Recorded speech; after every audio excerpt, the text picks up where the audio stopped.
आज कहूँ मत जन किए टेके नहीं से कड़े पकई ये बेलेश्वर मंदिर प्राय 300 वर्ष तलर केन्द्रापड़ा जिला पट्टामुंडाई पौरांचल अधीन बेलतल ग्राम श्री श्री बेलेश्वर महादेव रुद्र महायज्ञ अनुष्ठित हो जाइछि। रुद्र महायज्ञ 3 दिन व्यापी अनुष्ठित होइतिला। ये बेलेश्वर मंदिर प्राय 300 वर्ष तलर आज को 20 वर्ष तले ये मंदिर नूतन भाव मंदिर निर्माण करा जाय प्रतिष्ठा करा जायतिला एवं से दिन ठारू यही यज्ञ आरंभ होइछि। आज एटा 20तम रुद्र महायज्ञ यही यज्ञ ये ग्रामवासी बेलतलर ग्रामवासी एवं पट्टामुंडई अंचलर बहु विशिष्ट लोक मानकर सहयोग सहानुभूति एवं सौहार्द्र यही यज्ञ हो आसुअछि एवं बेलेश्वरंकर ये जो यज्ञ यह भिखारी पंडा से तांकर कर्ता है प्रतिदिन प्रतिवर्ष 20 वर्ष धरी तांकर कर्तव्य ठीक भाव संपादन कर गोटे कथा होची ये ठाकुर का बहुत किसी विशेषत्व अच्छी।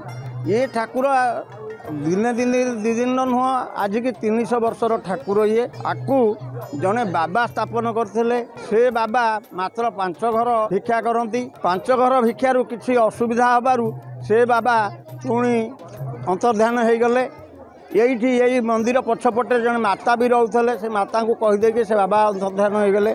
तापर दिन देखला बेलू आउ गोटे बाबा जी आसी पहुँचती ये बाबांकर पूजा कले सी बाबा पुणी 3 घर भिक्षा कले 3 घर भीतर भी अभाव पड़ला ता भीतर असुविधा है से बाबा से तापर दिन अंतर्ध्यान हेले आउ गोटे बाबा आसिले आउ गोटे बाबा मात्र गोटे घर भिक्षा कले से गोटे घर भिक्षा करिया परे दिने कौन है झड़ी वर्षा जोर होउची से आउ भिक्षा गले भिक्षा हेलानी तापर से आसी से माता माँ को कहले माँ देख आउ मोर मन कहीं होउची मु श्रीक्षेत्र पलैली या कही से श्रीक्षेत्र पलैले तापर ये अनुष्ठान आमर जमीदार थिले तांकू दिगला ग्रामवासी मैंने समस्त मिसी माता माँ जाए जो कहले जे कि बाबाजी नहांती ठाकुरटी केमती पूजा हे सेठू तापर से माता माँ कथार पूजा ग्रामवासी मैंने नेले ताकू परशुराम पंडा जोगी पंडा राम पंडा कृष्ण पंडा वंशानुगते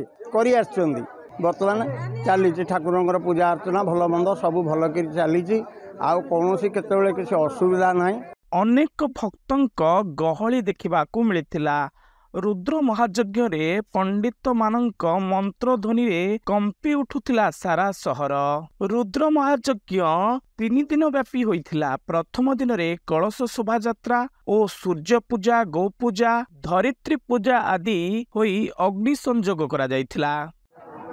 आमर महाप्रभुंकर सकाळु आमे गुरु पूजा धरित्री पूजा सूर्य पूजा गोमाता पूजा शाला प्रवेश आरंभ करी देवता मानकर प्रथम दिन उपचार पूजा सहित देवता मानकर पूजा मंडल पूजा आम रुद्र अभिषेक रुद्र यज्ञ आउ चंडी यज्ञ चंडी पाठ वास्तुंकर पूजा द्वारपाल पूजा 16 स्तंभ पूजा तोरण पूजा स्तंभ पूजा ध्वजा पूजा द्वारपाल दिग्पाल मानक पूजा करी ग्रह पूजा करी नवग्रह पूजा करी आमे वर्तमान शिवंकर सहस्र नाम होम करने आगे वर्तमान आमर अल्प समय पर आरंभ हो शिवंकर सहस्र नाम होम पूर्णाहुति राति 8-9 भितर पूर्णाहुति हो।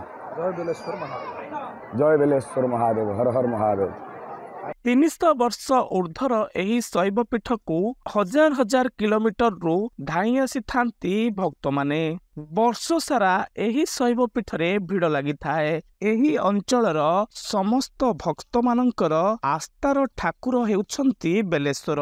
लोकमानंकर कहबा कथा जे एही बेलेश्वर महादेव को पूजा करुथिले जणे बाबाजी। मोर ये अछि एही 15 दिन तले ठीक यही ठाकुर आगे मोर गोटे गाड़ी एक्सीडेंट है किंतु मु निजे अनुभव कर कहूँ मत किए टेकी नहीं गला टेकी नहीं रोड कड़े पकईदेला कि से गाड़ी वालार गाड़ी किसी ना से लोकर किसी ना बहुत किसी खंडिया खबरा है किंतु मोर कि मत ठाकुर रक्षा करदे मु बाँ पटे आसूची से डाहाण पट जा मो देहरे पिटिला किंतु मत अनुभव होची मत जन किए टेकी नहीं से कड़े पकईदेला से बेलेश्वर महाप्रभु दया बहु दया ବହୁତ ଏହି ବାବାଜୀ କାଳେ ଗୋଟିଏ ଘର ଭିକ୍ଷା କରି ଏହି ବେଲେଶ୍ୱର ପୀଠରେ ଆସି ବେଲେଶ୍ୱରଙ୍କୁ ପୂଜା କରୁଥିଲେ। ଅନେକ ଭକ୍ତଙ୍କ ମତ ନେଲା ପରେ ଜଣାପଡ଼ିଲା ଯେ ଏହି ବାବାଜୀ ଜଣକ ଦେବାଦିଦେବ ମହାଦେବଙ୍କ ଭକ୍ତ ଓ ବାହନ ନନ୍ଦୀ ବୋଲି। ଜଣେ ବାବାଜୀ ବିଭିନ୍ନ ରୂପ ନେଇ ଏହି ଶୈବପୀଠକୁ ଆସୁଥିଲେ ଓ ଏହି ବେଲେଶ୍ୱର ମହାଦେବଙ୍କୁ ପୂଜା କରୁଥିଲେ। କିଛି ଦିନ ପୂର୍ବେ ଏମିତି ଏକ ଘଟଣା ଘଟିଥିଲା। ଦୀର୍ଘ 20 ବର୍ଷ ଧରି ଏହି ଶୈବପୀଠରେ ହେଉଛି ରୁଦ୍ର ମହାଯଜ୍ଞ। ଏହି ରୁଦ୍ର ମହାଯଜ୍ଞ ଖୁବ୍ ଧୁମଧାମରେ ପାଳନ କରାଯାଏ। ଏହି ଅଞ୍ଚଳର ବହୁ ମାନ୍ୟଗଣ୍ୟ ବ୍ୟକ୍ତି ଏହି ଯଜ୍ଞରେ ଯୋଗ ଦେଇଥାନ୍ତି। ଏହି ଶୈବପୀଠକୁ ଦେଖିଲେ ଓ ରାସ୍ତାରେ ଯାଉଥିବା ଲୋକ ମଧ୍ୟ ମୁଣ୍ଡ ନୁଆଇଥାଏ। ଏକ ଭିନ୍ନ ଶୈବପୀଠ ଭାବେ ପରିଚିତ ହୋଇଛି। ବେଲେଶ୍ୱର ମହାଦେବ କହିଲେ ପଟ୍ଟାମୁଣ୍ଡାଇ ଓ ତା ଆଖପାଖ ଅଞ୍ଚଳକୁ ଦର୍ଶାଇଥାଏ ବେଲେଶ୍ୱର ମହାଦେବ। ଆସନ୍ତୁ ନିଶ୍ଚିନ୍ତ ବେଲେଶ୍ୱର ମହାଦେବଙ୍କୁ ଦର୍ଶନ କରନ୍ତୁ ଓ ଆମକୁ ମତାମତ ରଖନ୍ତୁ।